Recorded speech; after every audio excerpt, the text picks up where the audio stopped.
إياك نعبد وإياك نستعين اهدنا الصراط المستقيم صراط الذين أنعمت عليهم غير المغضوب عليهم ولا الضالين.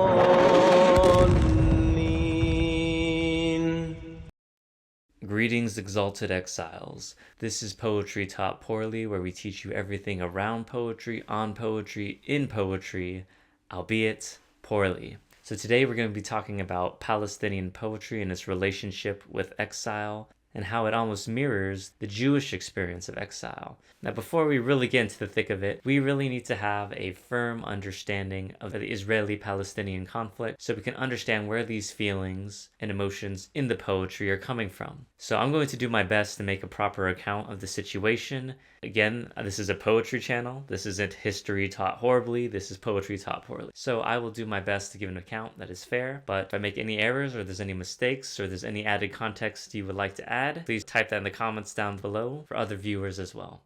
Choice is yours. Exile or death. I'm gonna try to be quick with this history lesson, but I'm literally cramming thousands of years of history into a short span, but this is important. So long ago, Jews had a land. That land was called Israel. That land became a colony of Rome. The Jews were unhappy with their colony status due to many reasons. So they decided to fight Rome for their freedom. Turns out Romans got hands. So they beat the Jews, and the Jews are forced to kind of flee the land, and they're kind of dispersed across the globe. And this kind of creates the term diaspora, which just means dispersed people. But because they had such a strong cultural identity, they never fully assimilate into any of these places that they live in, so they still retain their strong sense of Jewish identity. Fast forward, 19th century, they noticed that, hey, countries are being made like Germany and Italy from the belief that a group of people deserve a nation if they speak the same language or have the same strong cultural identity. So they said, why don't we do that? Because we were being discriminated and treated horribly all throughout that time that we've been forced away from Israel. So they began buying land and moving to where they thought Israel was to be, which was located in the Ottoman Empire at the time, and more specifically located within Palestine. Now, when the Jews left Israel with the Romans, that land did not stay stagnant for them. Time did not cease to exist in that. A bunch of Arabs began to move into that area as history kind of trickled on. Eventually, Arab Muslims began to inhabit that area with the advent of Muhammad. There were hundreds of years of Arab Muslims living in that area. That used to be that Israeli nation. So Zionist Jews begin moving into Palestine. It's not a big issue yet, but there's some tensions kind of brewing there. They kind of see them as potentially going to usurp their country. So there's some tensions between the Palestinians and the Jews.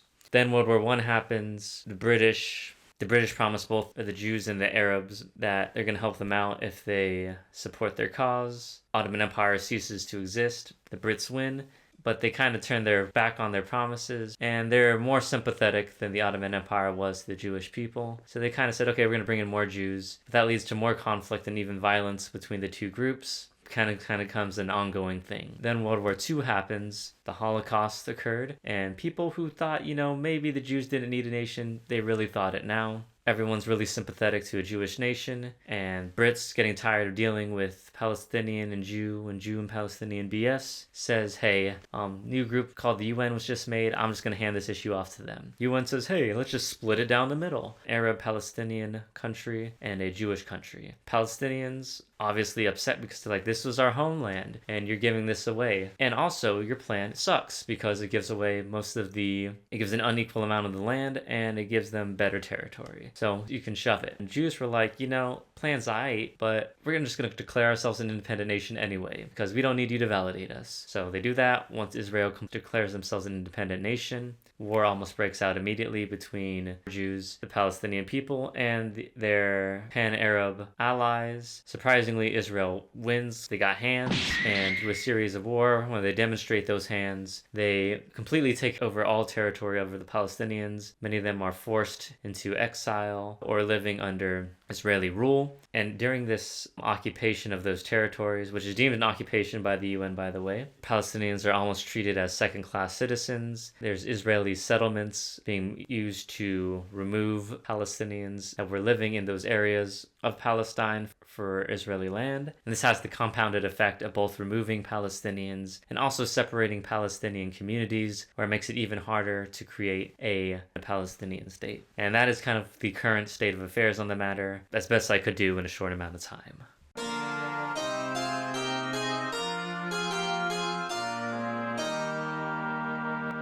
From this history lesson, the Jews have been in exile for quite a period of time. And a poem that I think fully encapsulates this feeling of exile that the Jewish people had is Psalm 137. And the Psalms are just kind of like a group of hymns that you can find within the Torah, and even in the Bible as well. The psalm is after the Jews were forced into exile from their kingdom into Babylon, and it goes something like this. Psalm 137.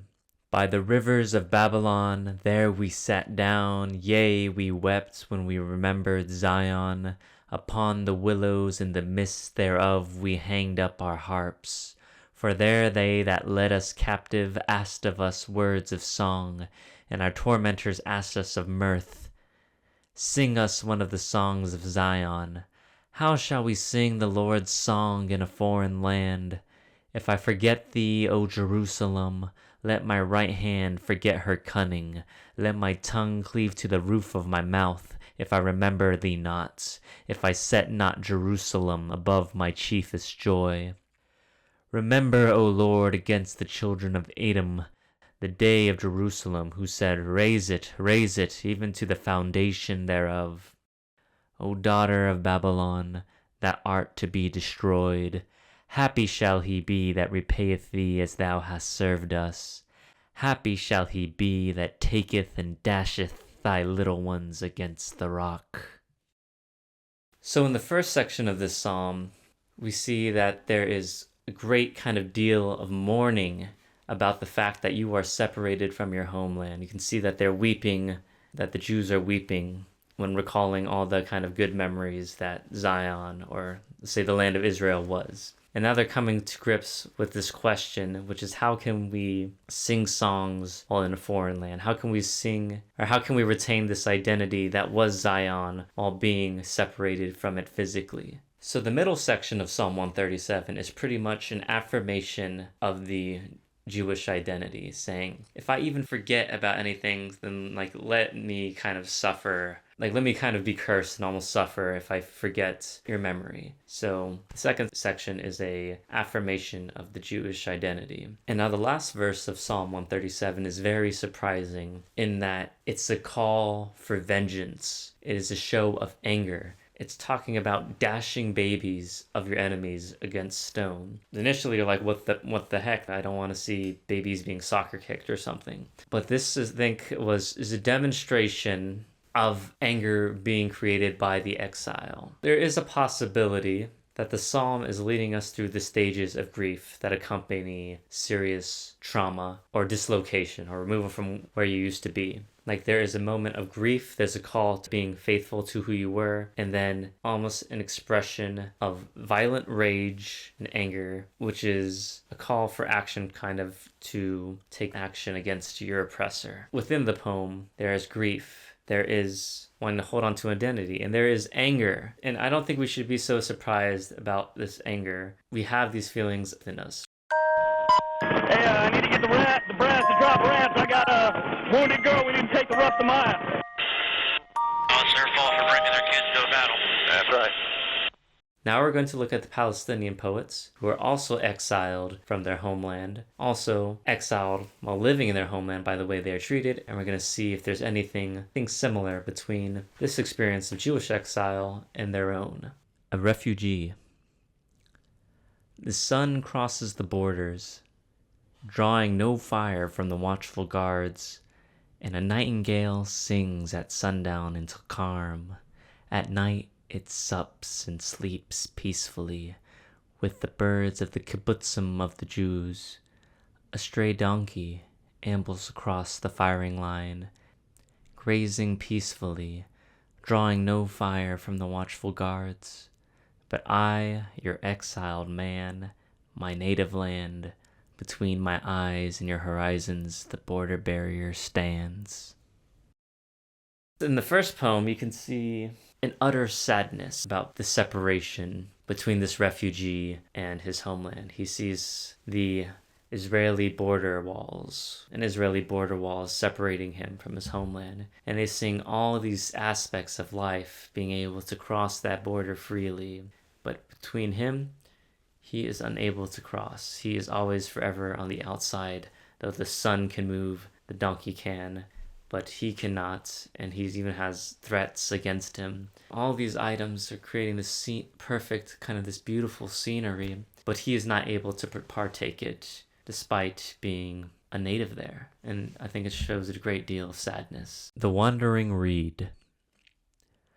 Of what benefit is it if man were to gain the whole world but lose the green almond in his father's orchard?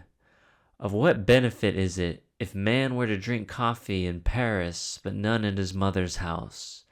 Of what benefit is it if man were to tour the whole world but lose the flowers on the hills of his native land?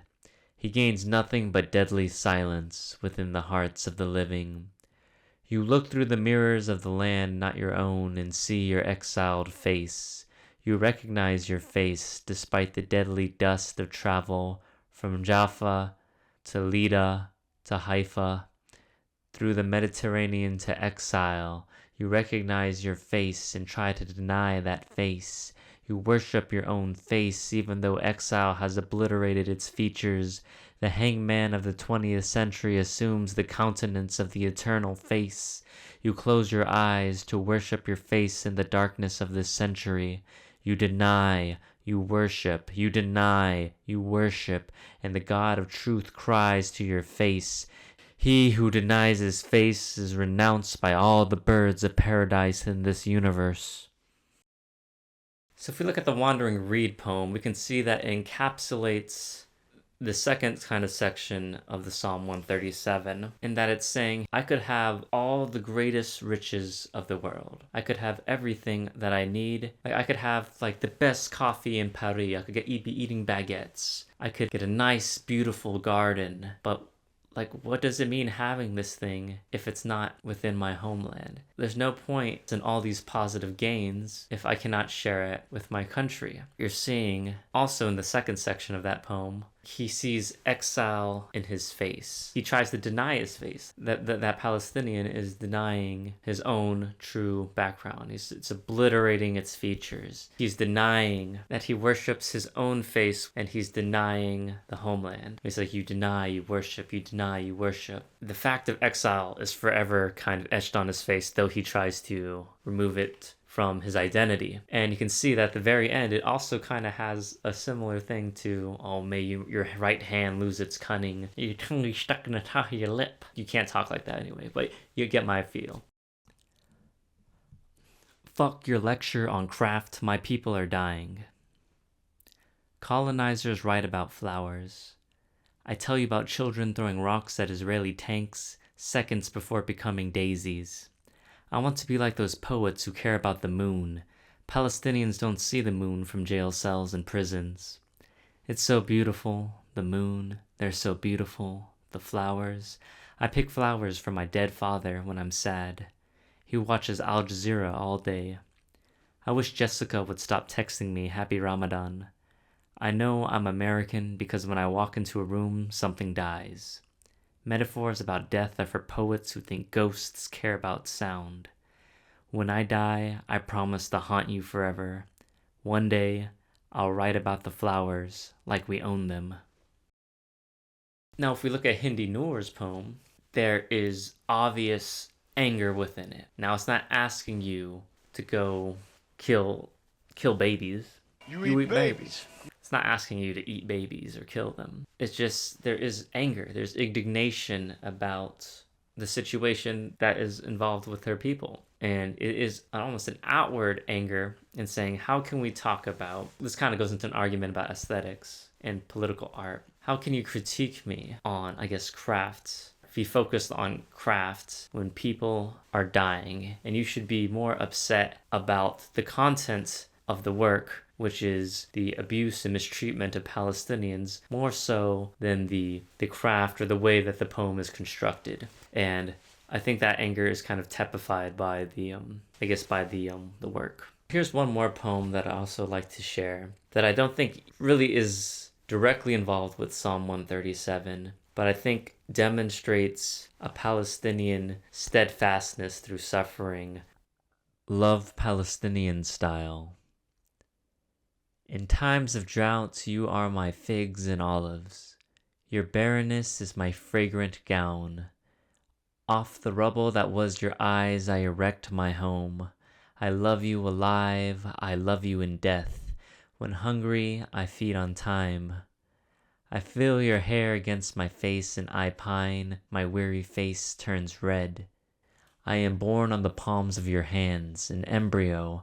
I grow and I reach maturity. I drink the meaning of life from your gaze. Then my being is awakened and is intoxicated. I journey across frontiers. You are my suitcase. You are my forged passport. I boast that I can smuggle your eyes across borders. I boast and pride surges within me. And when soldiers confiscate you, even before hashish, and gouge out the pupils of my eyes, I feel I have been cleansed of the shame. I have become purer and more immaculate. When they fear what may be under my armpits, they confine me in small cells. I sign your name at the end of police reports.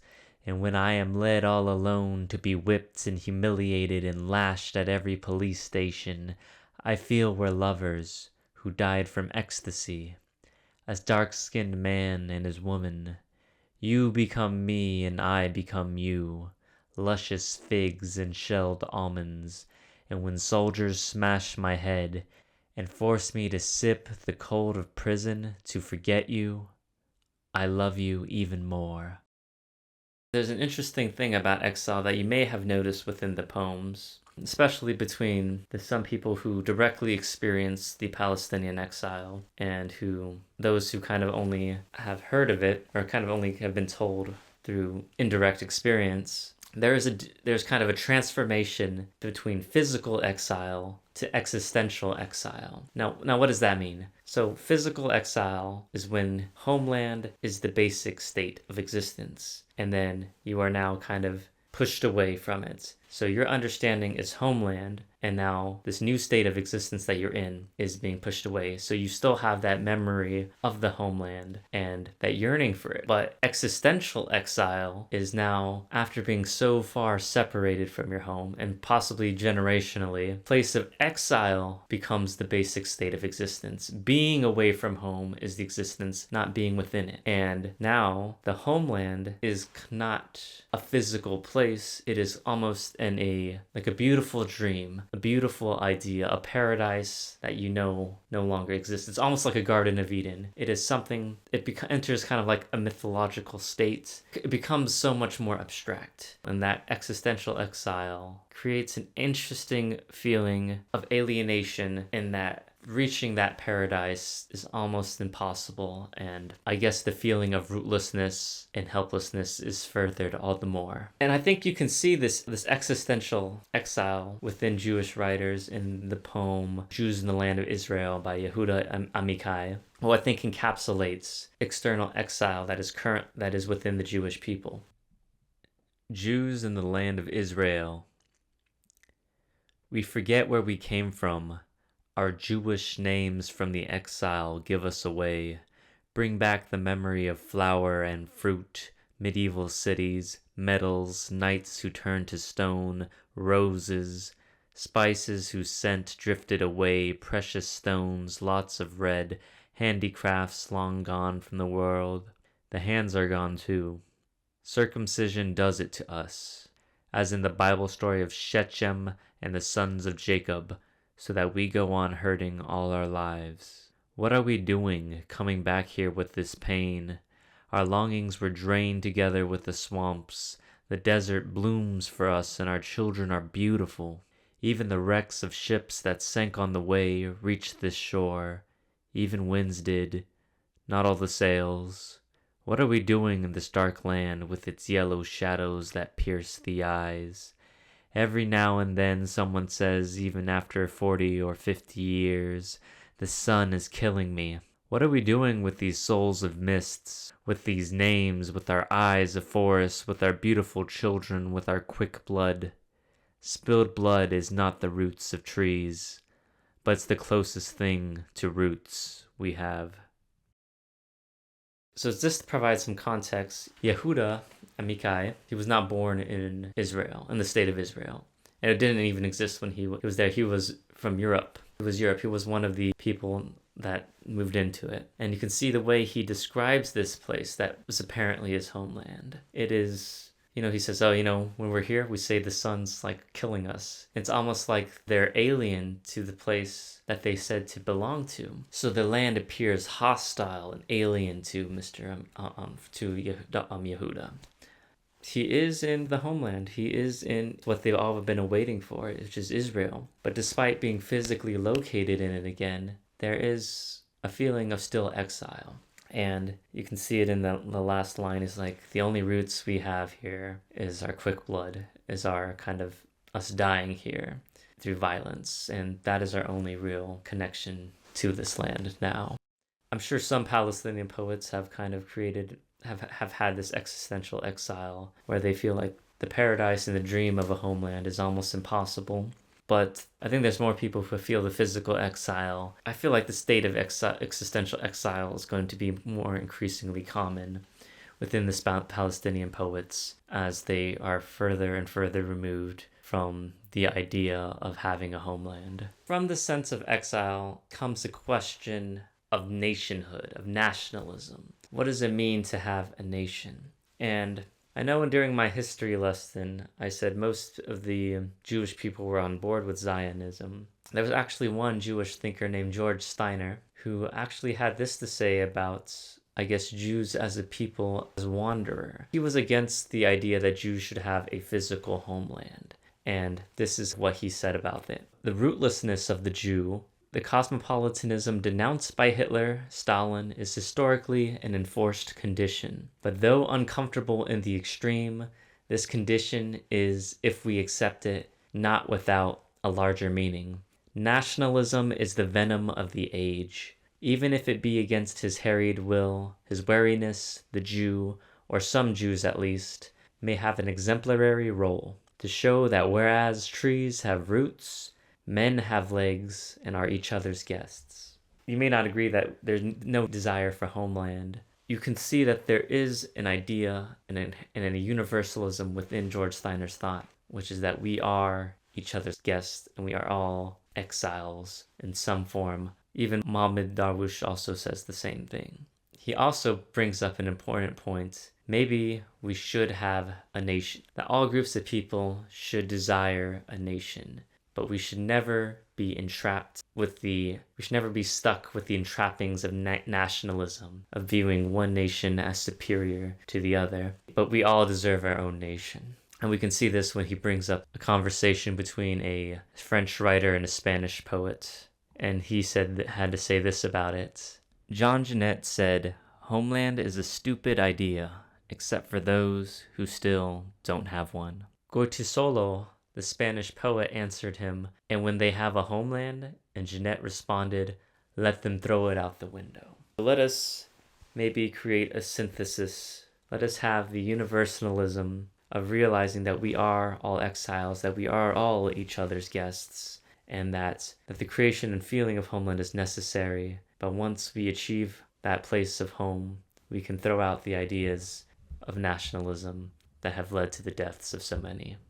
Of the Palestinian people who are uprooted, thrown in the camps, living in starvation, killed for 20 years, and forbidden to use even the name Palestinians. They're better that way than dead, though. Maybe to you, but to us, it's not. To us, to liberate our country, to have dignity, to have respect, to have our mere human rights, is something as essential as life itself. Now, there is an important point that I do want to make. I kind of demonstrated that the Jewish experience of exile and the Palestinian experience of exile are similar. But there is an important distinction that I think should be made. That being that the Palestinians did not create the exile of the Jews. They were not the Romans, they were not the Babylonians, they were none of these people. The Jews, however, have created this exile, and this exile is a very real feeling for the Palestinian people in that they have seen the exile occur throughout their lifetime. This distinction is necessary into hopefully creating a justice that is deserved for the Palestinian people as well as for the Jewish. Thank you for watching Poetry Taught Poorly. Please consider donating to the following charities linked below. I know this is a very messy topic, so I am open to hearing different points of view. Please consider liking and subscribing if you did like this poetry-related content. And I hope you never have to feel exile. And if you do, I hope that there's a homeland waiting for you. Anyway, thanks again for watching, and have a good day.